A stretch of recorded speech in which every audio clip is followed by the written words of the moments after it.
Welcome to Thrive Radio. I'm your host, Amy Montgomery, entrepreneur and digital marketing agency owner. Today, my guest is Dan Newman. He's the founder of Learn to Scale, an organization that helps enabling businesses to predictably sell. Dan, welcome to the podcast. Well, thank you for having me. I'm excited to share with you. Yeah. So what was your journey in starting Learn to Scale and how did you become a coach?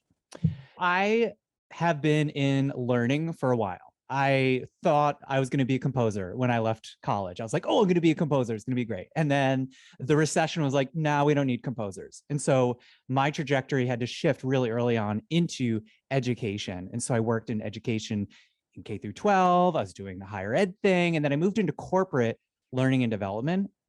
And I loved helping people learn. I loved helping businesses improve using the power of education. And I said, wouldn't it be great if smaller organizations could have that same type of agility, learning mindset, expertise, even though they may not be able to hire someone like that full time? Wouldn't it be great if they could learn effectively right from the start? And that was my inspiration behind Learn to Scale.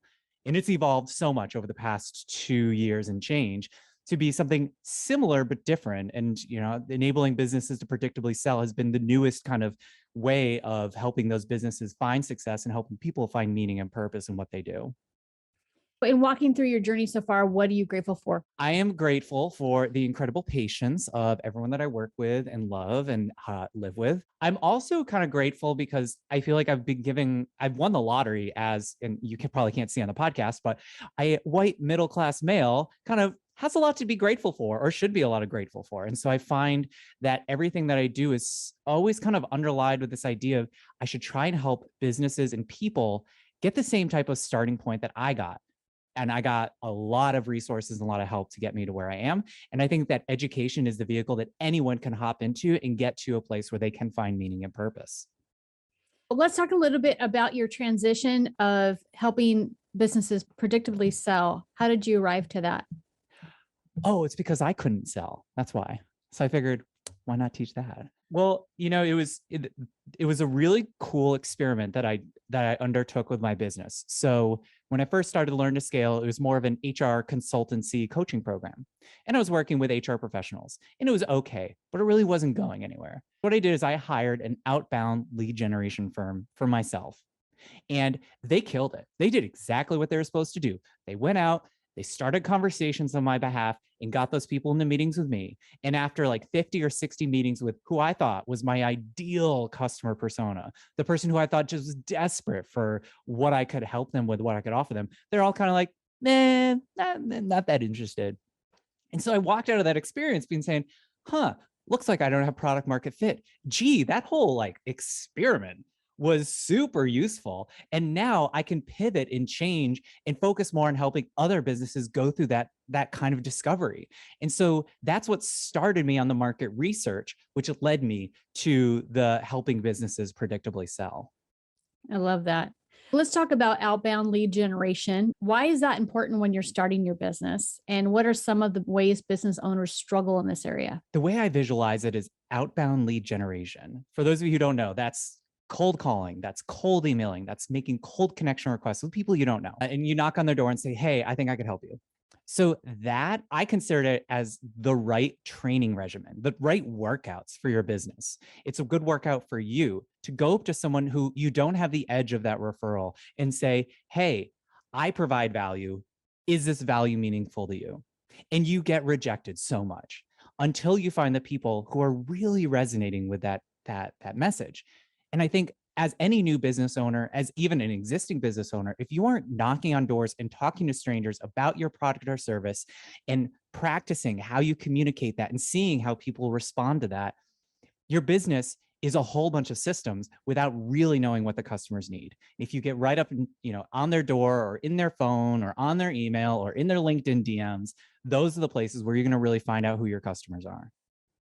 I love that. How do you help with outbound lead generation? The way I visualize Learn to Scale is kind of like backdoor business coaching. We come in, we help organizations figure out who do they want to talk to and what do they want to say. We go through the persona workshop, we go through a messaging workshop. And then what we do is we take on the work of doing that outbound prospecting. We have a team of SDRs, sales development reps who are doing cold calls or sending cold emails. We have the systems and infrastructure to send LinkedIn messages and connection requests. And we're doing this at scale. So you may be cold calling someone like 5, 10 people a day. We can do hundreds in a day. And so we do that for clients. And then we take all the data and we crunch it and we come back and say, look, this is who you thought your persona was. None of them want to buy your stuff. Let's find a way to reach an audience that is really interested in your product and service. And that's where the business coaching starts to come in, is saying, hey, we're going out knocking on doors on your behalf and they're not interested. It's either the messaging or it's the people we're talking to. Let's find a way to make your business grow and scale. And then we provide those types of insights and recommendations of, oh, try this person, oh, try this approach, to try and get you that traction in the market so that you can scale. And then we can have more fun conversations about your talent strategy and your sales, operations on the inside. Like, that's all fun stuff, but you got to get leads into the door first. Yeah, that's so important. When it comes to high ticket sales, what are some of the frustrations that business owners face and how do you help them overcome that? I think inherent in any type of sales, you're going to lose. I get the collywobbles inside my little belly here, is that I'm going to go and call someone or have a conversation or go through a negotiation and it may fall through. And you're going to have a good percentage of your deals just die on the vine, fall in a crack. It's not right now, maybe in 6 to 12 months.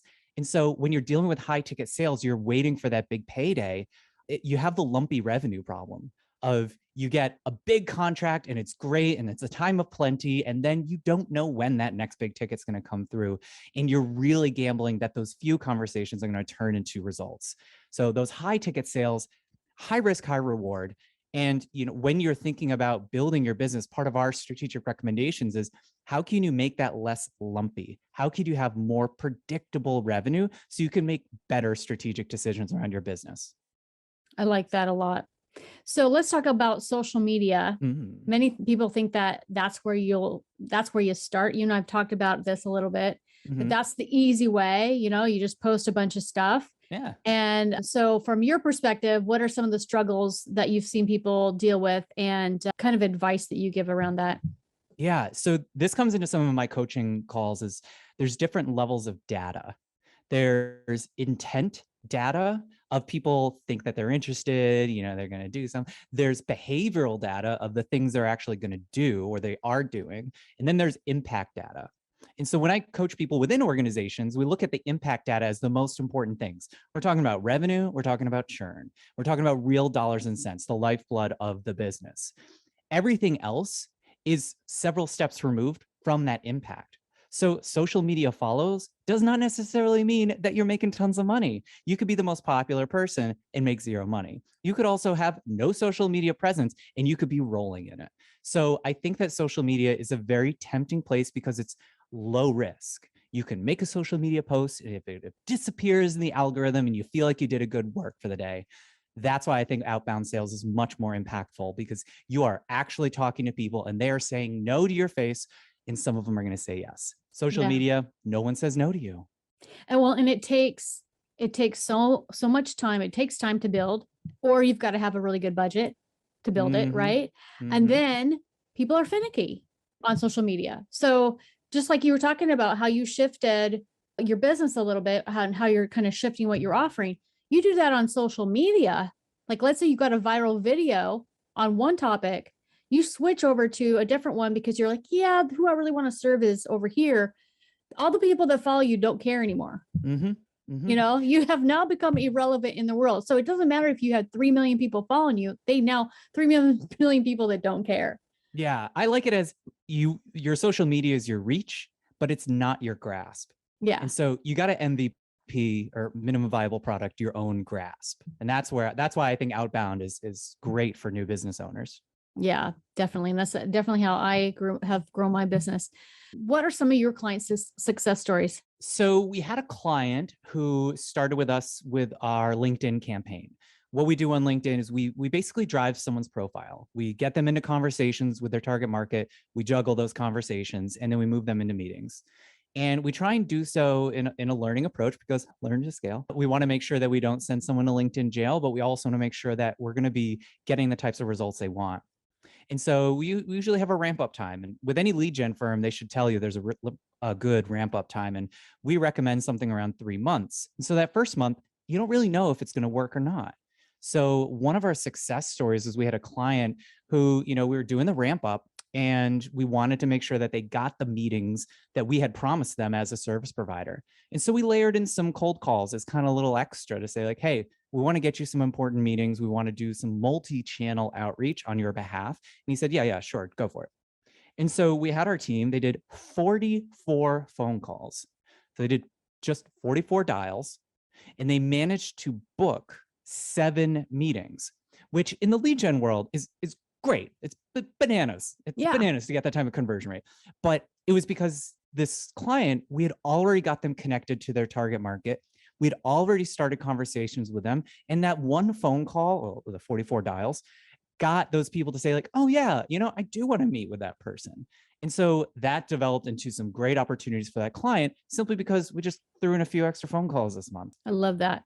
So what do you think has been your truth that has gotten you this far in your journey? So as one of my other side hustles, since we're on a podcast, I do a podcast about failure, and failure always happens. Failure is inevitable. And if you don't embrace failure, you're going to be killed by it. So I strongly believe that every failure that you have is an opportunity. And that's the truth that I carry with myself. I even reformat some of the words that when I'm talking with people, it's not a challenge, it's an opportunity. It's not a crisis, it's an opportunity. It's not a failure, it's a learning moment. And that type of mindset has made me persevere through so many ugly failures. And it's taught me a lot, and it's given me new opportunities, new collaborations. And it's really opened me up to the richness that the world does have to offer because I'm not afraid of it. I just expect some of it's going to be a failure. Yeah, I like that. You and I were talking a little bit about that prior to the podcast.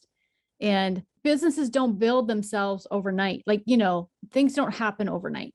I built my agency faster than I know anyone has built an agency in 3 months, getting 20 clients the first month. What's interesting about that is going through that process, I've been learning everything from a scaling perspective on steroids. It's because you go through kind of like you were talking about, there's a shift in what you offer depending on what people want.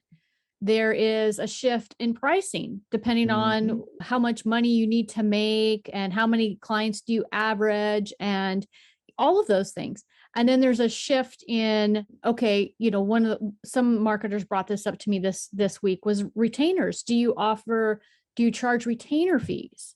Some things don't make sense to do. Like if you're doing copywriting, well, why would you continue to charge just somebody? Deliver a product. Just deliver. Yeah, you just deliver the product. So it doesn't always make sense to, consistently do like retainer fees. And I'm kind of like, I don't want to do that. You've got to kind of work it all out so that you're getting consistent revenue and all of that. I think that staying true to your convictions and what you feel that you are supposed to do in life is probably more important than anything else.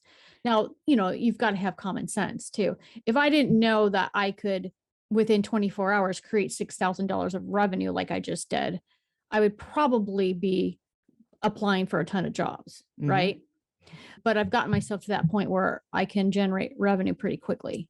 Which is a fantastic kind of mindset to be in, which is this is not a place where you're being limited and you have to give up. It's that you tap into the abundance that is available to you. And I bet you could probably, sit with a glass of rosé and just be like, life is tough. The world's out to get me. But instead you grab it by the horns and you say, you know what? Let me see if I can crush it this weekend and call some people and, make some connections happen. And then boom, opportunity shows up. If you're able to give yourself one piece of advice when you first started out, what would it be? I was thinking about this question. I have 3 answers based on kind of like who I'm talking to. So if I was going to give myself tactical advice, it's to sign up for the month by month plans, because life throws curveballs so often. Is that you sign up for a yearly plan, you realize 3 months later, I shouldn't have signed up for the yearly plan. That's just a little tactical thing. I have some softwares I do not need to have access to anymore, but I paid for the year plan because I enjoyed that discount. Strategically, giving myself the 2-month or 2-year runway to build my business was something I wish I gave myself right before I started the journey to say, like, you do need to actually accept that success is not going to show up in 3 months. Not everyone could be Amy. Okay. I mean, Not everyone can be Amy. Well, it not everyone's an extremist like myself. it's taken me 2 years and 3 business models to get to a place where I can clearly see predictable revenue for myself. And that took a lot of lessons, and it took a lot of humble pie to help me understand that. And then the third piece of advice, the personal advice that I give myself, is that I need to shift my own mindset that achievement equals success. I found in the entrepreneurship space, sometimes achievement is really not under your own control. What you can control is how hard you work, how you work, who you surround yourself with, what you value, how you handle yourself in tough situations. It's not always achievement. And I've got a daily planner. I follow my daily planner. I set up goals. I knock them down. I love achievement.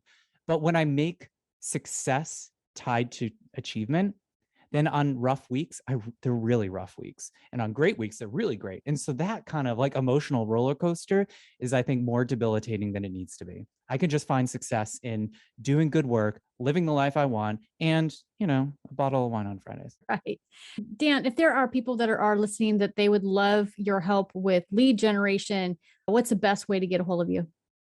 You could definitely check out my website, learntoscale.us. That's all words, learn, and then scale.us. And because I come from a learning background, I have a lot of on-demand courses that kind of introduce lead generation.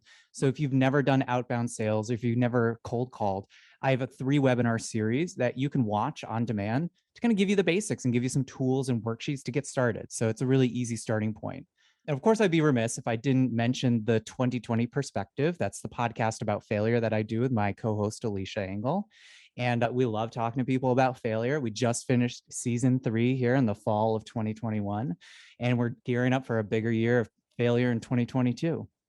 Love it. Thank you so much for coming on and sharing your expertise today. Well, thank you, Amy. Thanks for having me. Yes. And if you want more information about this podcast and upcoming shows, you can visit acalltothrive.com.